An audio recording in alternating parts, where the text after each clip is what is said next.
Hey, what's up, guys? David Glenn of davidglennrecording.com and theproaudiofiles.com. I'm excited about this one. I say that every time, but this is a stereo bus masterclass, we'll call it, David Glenn's way.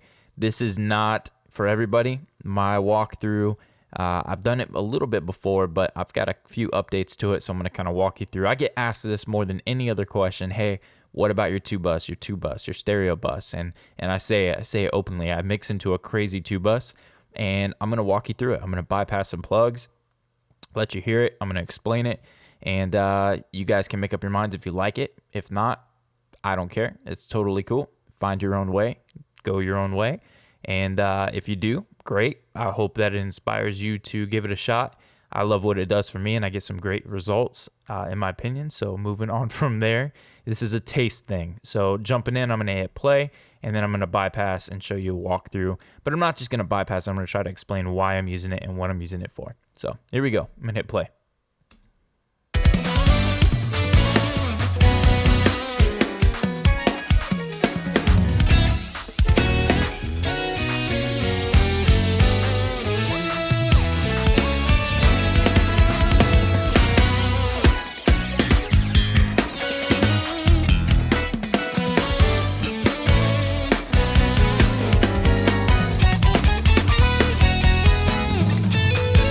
Okay, cool. So to kick it off, I'm going to first say that I do a really detailed explanation of my busing, my routing, and all of that. I have a training course called the Mix Series. So give a little plug for that. You can go over to davidglennrecording.com/the Mix Series, and you can check that out. But the gist of it is, in my mix, I take every single track. So like I've got kicks going to a kick level, and that goes to all drums. If you scroll down, the snare goes to all drums. The toms go to a toms bus. I treat them that way, and then they go to all drums. Bass is going to parallel compression, and then that goes to low end. The music pretty much all goes to all music. Any high-end elements like hats, cymbals, swells, rev swells, if I'm working on an EDM track or something and I've got high swirly stuff, then that's going to a high-end bus. And those are down here. You got all my vocals and stuff. That goes all vocals. Excuse me. So any tracks or tracks that I send to buses, those buses, they all meet at one of these right here. These are my pre-stereo buses. And so all vocals, all drums, percussion, low end, all music, high end, and all effects. There's a more detailed explanation, like I said, in the training course of why and what and how I'm treating them individually with compression and so on. But it's important to see that I'm compressing the music before it hits my stereo bus a little bit. I'm doing some imaging, some EQ there. I love this Cush Audio Clariphonic. I'm using that a little bit now.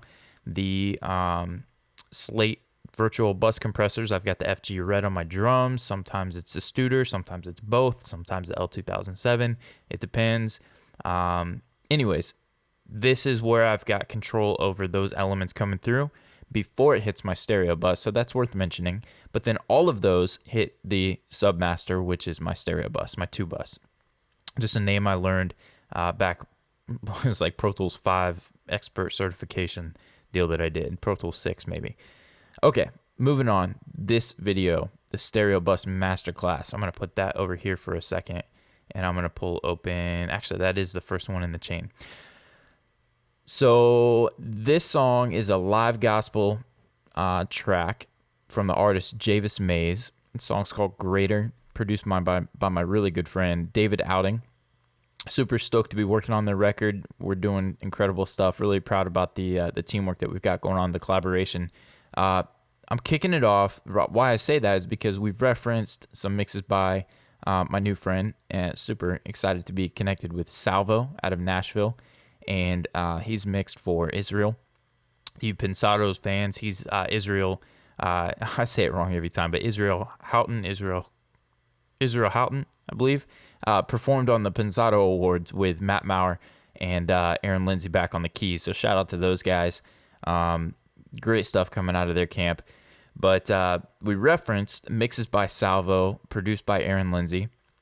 And whenever I compared my mixes to his, I noticed that I felt like his were wider And so I've heard and seen guys using the S1 on their stereo bus. So sometimes I'll use that on my music bus and I'll automate it and I'll turn it on and off to get wider at the hook. You guys have seen that when you see my automation series. But the thing I'm doing now is I'm putting it on my 2 bus and just kind of nudging it up a little bit. Sometimes it's 1.05, sometimes in this case it's 1.15, sometimes it's a little bit wider than that. It just depends on what what the track is calling for and what I'm referencing, so that I can make sure that I'm in the ballpark of the width that we're trying to go for the song. So first thing up is the S1, and then I'm using the Blue Cat patchwork because I wanted to also include an instance of the FabFilter Pro-Q, and you can see I've got it in mid-side mode. And in this case, I've got a really big low end. I've got subs and kicks with lots of sub in them. So I'm not doing too much on this, but on a pop song or country song, I probably wouldn't have my my low cut high pass filters set so low. They would probably be up a little more towards 30, 40, 50, probably, around there, maybe even 60, depending upon the style of music. But pretty much what this does is it gives me control for my mid low cut to be at 20, because we've got so much sub frequencies, so many sub frequencies in the kick and bass, and I want that to be central and keep it in the middle. But then for the sides, I don't want so much of that, so I've scooped it up to around 30. Not that big of a deal in this song, like I said, but this will give me the flexibility to slide either of those up according to the mix. So those are the first 2 plugins. The second one is really critical. This is the Studer A800 from UAD, and I've got this dialed in. I've got my own little setting here. You can take a look at that, but it's pretty much just a gentle input, boosting the output for matching the volume. And that's it. Just this thing just gives it's a little bit of tape saturation, gives a little bit of color, and I love what it does. If I showed you the mix before and after in stages, this is kind of a big deal. So we'll walk through it, and then I'll go through and bypass each one. Next up is the UAD Pultec, and this generally doesn't get touched. I usually don't put any EQ into my mix. I like to address any equalization issues in the mix and within the buses themselves, the all music, all vocal buses. But whenever I bypass this, they modeled the transformers, if I'm saying that correctly, and it does something awesome to the track. I love what it does. Moving on from that, it's the exact same concept. I don't do any compression with this, but this is the UAD LA2A Gray. It's my favorite compressor that they make. It's absolutely insane. I use this on tracks all the time, just for color, just for fullness, and then I'll print it.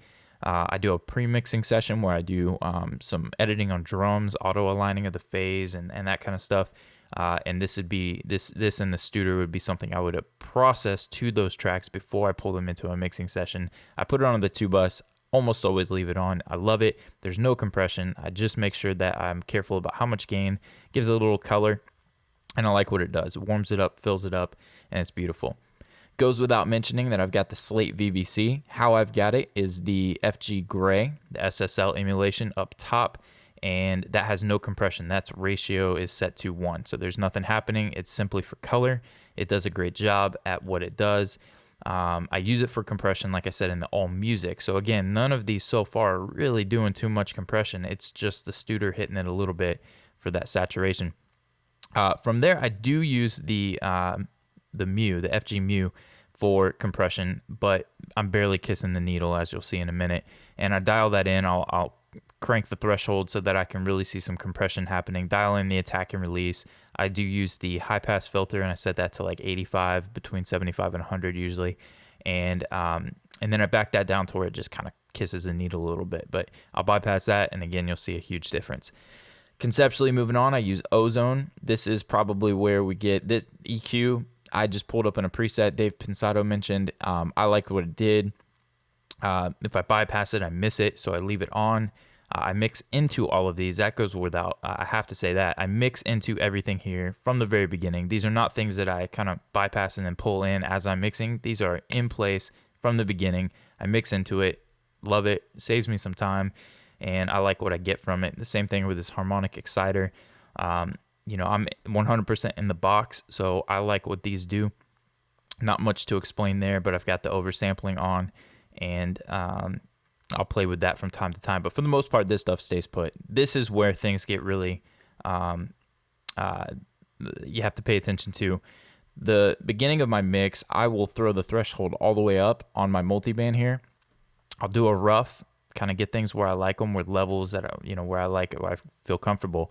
And then I'll dial down the threshold until I get an appropriate amount. And I say that because I've kind of reversed engineered this preset that Dave Pensado mentioned on an ITL. I can't remember what preset it was, but I'll look that up for you guys. But you can see here that it called for 3.2 dB of makeup gain. So go figure, I figure around 3.2 of reduction is what the preset was aiming for. So what I'll do is I'll kind of dial that down and I'll listen. Usually I'm only at like 1 or 2 dB of reduction now, but sometimes I'm as much as 4 or 5. And that just happens to be what I like per the mix and using my ears. So dial in the attack, the release a little bit sometimes. For the most part, they work well. Same thing for this. This has got, 4.5 of makeup gain. So I will go in and I'll kind of feel it out and see how my mix is reacting to that. I do this setup generally just after I get a rough mix in. I spend about 20, 30 minutes doing a rough mix. And then I'll go to this and kind of set this to taste. And moving on from there, I go into the UAD ATR 102. If I take this off, I miss it. I pull it back in and then I'll dial in the settings for drive. We'll go through that. This right here is a step in and of itself where I get to the end of my mix. As I'm referencing, I'll hear things that maybe, well, let me say this. I'll mix it, I'll reference while I'm mixing, and I try to do the best I can to my ear to between speakers, headphones, Dropbox to the iPhone, to pick out frequencies where I differ from the reference tracks. In this case, I used an Israel Houghton song. Houghton, gosh, I hope I'm saying that right.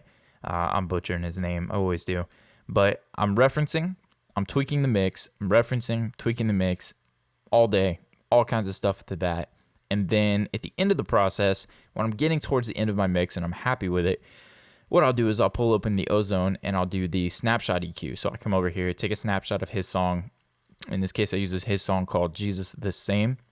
This song's called Greater. I'll take a snapshot of both of those. I'll come over to matching, and I'll use the EQ matching feature. And you can see that Salvo was kicking my butt, still had some extra subs that I didn't. There's a little dip at 100. Maybe I was pushing it a little bit too much. Some low mids. I mean, this is really gentle. And then I just, instead of, cranking it like that, I would just kind of add a little bit of oomph to it, kind of finish it off. And then from there, it goes into my Ozone 5 limiter. I've got the IRC3. I'll test this out. It usually ends up between 2 or 3. And I do that towards the end of the process because it taxes the CPU pretty good. And I dial that in for compression. So, and then the transient recovery is incredible. Excuse me, like throwing a transient designer back into, the back end of your limiter to add a little bit of that, the transients back in. Excuse me, been a long day. So anyways, that's a quick walkthrough. Let me show you. I wish there was a quick way to do this. Let's go through one by one. And let's hear the mix.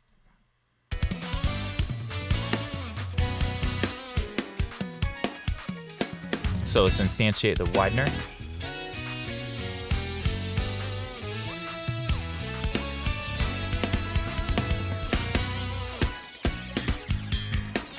Very cool. So you just hear it. It just kind of pushes it, just a little nudge, nothing crazy, just to the outside of the speakers.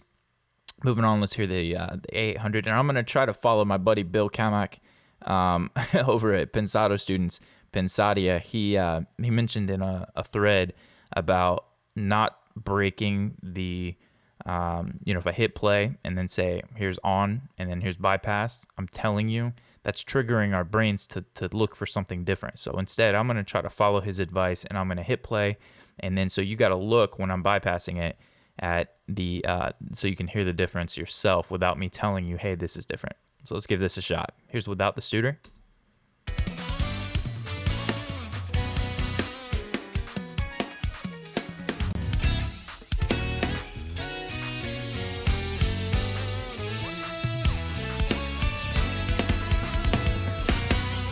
Very cool. So this one, we got a volume boost, but I think you can hear that it got a lot fuller.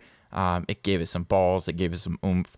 And I really love what it does. So it's an incredible thing there. Like I said, I'm mixing to it, so I'm not level matching for what's coming out of my my other buses.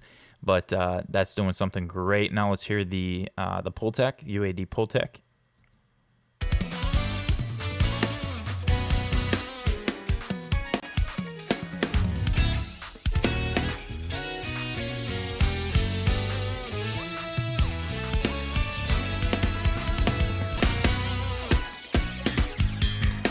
Very cool.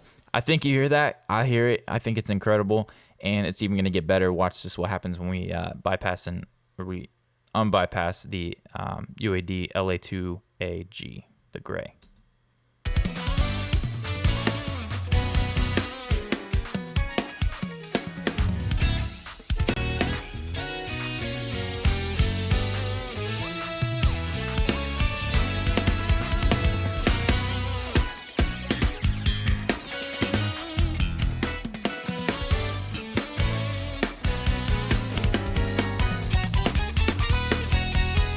Right. So, like I said, I experimented. I loved it. Not doing any compression. This is just going through the plugin the way that they modeled it, and we're gonna move on. So here is the Slate VBC rack. I've got, remember, just the gray and the mu. The red is off, and this one's not doing any compression. This one is doing just a kiss of compression. Here's before.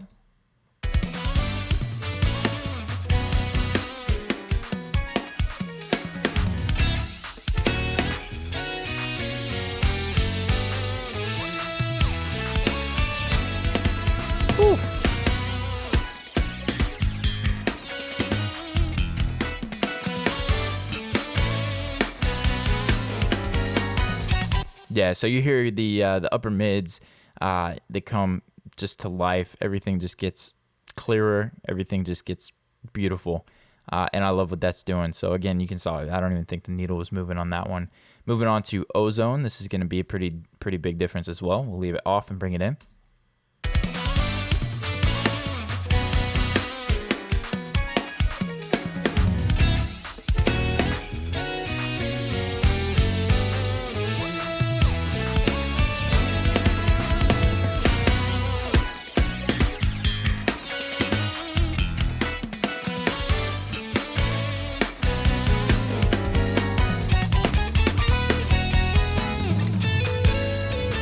Very cool. So we're getting some of that fullness back that maybe the Slate VBC left us hanging with. We're bringing some of that in. And then we're going to move on to the ATR 102.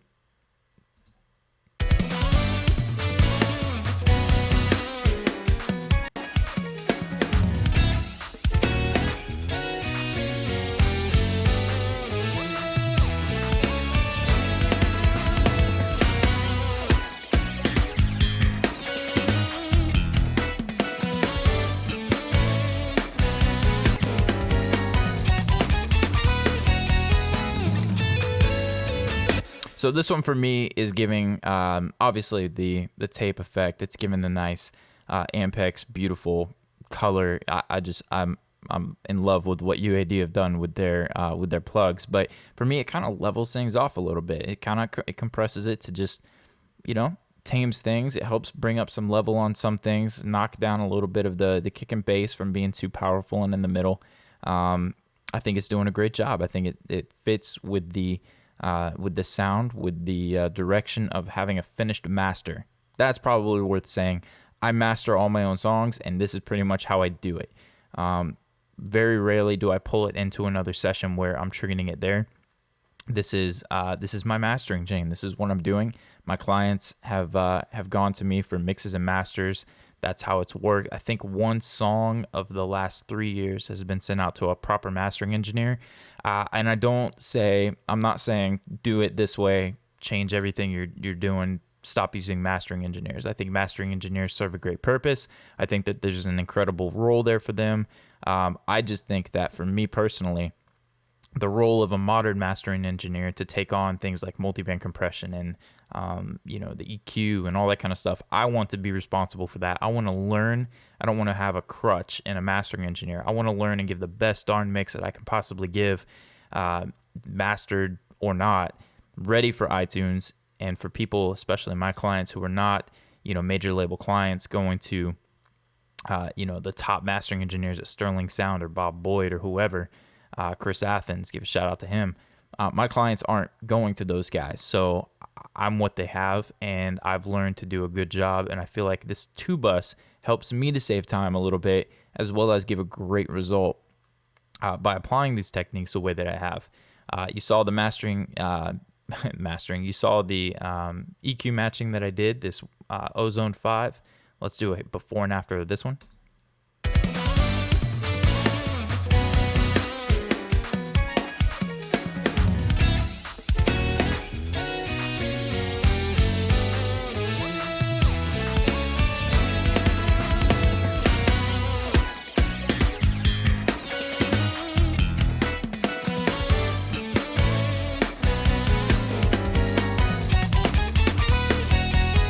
Very cool. It's subtle, nothing crazy. I'm not allowing it to be anything too impactful. Just a nice little taste of some balancing of those frequencies. And then last but not least, the the limiter. So let's hear this one come in.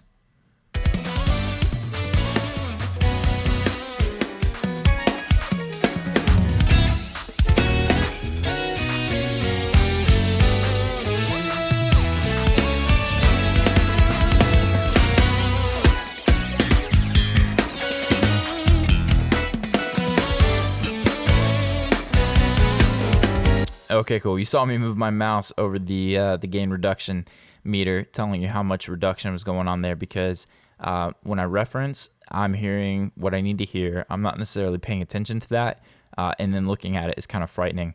But I like the way it sounds. I love what's going on here, and I use iZotope Insight for RMS levels or LUFS, whatever. I love Ian Shepard and everything that he does over there. I've actually got his perception plugin that I'm going to be doing a kind of a feature on, and how I'm using that, and it's going to be incredible. That just has changed everything for what I'm looking for in a final mix and how I hear things. But there you go. David Glenn Recordings, Stereo Bus Masterclass. I hope you like what's going on. Nothing too crazy. I call it the crazy 2-bus, but honestly, like you saw, it's a little bit of color, a little bit of tone from multiple plugins, doing very little. And it's got results coming my way for people who are liking it. Clients are coming and coming for more. So I hope you dig it. If not, tell me why in the comments. If you love it, tell me why in the comments. Don't feel free to message me at david@davidglennrecording.com. And then be sure to check out the products and training courses over at davidglennrecording.com, and of course the proaudiofiles.com for incredible stuff over there as well. So I hope you loved it. We'll catch you guys on the next one.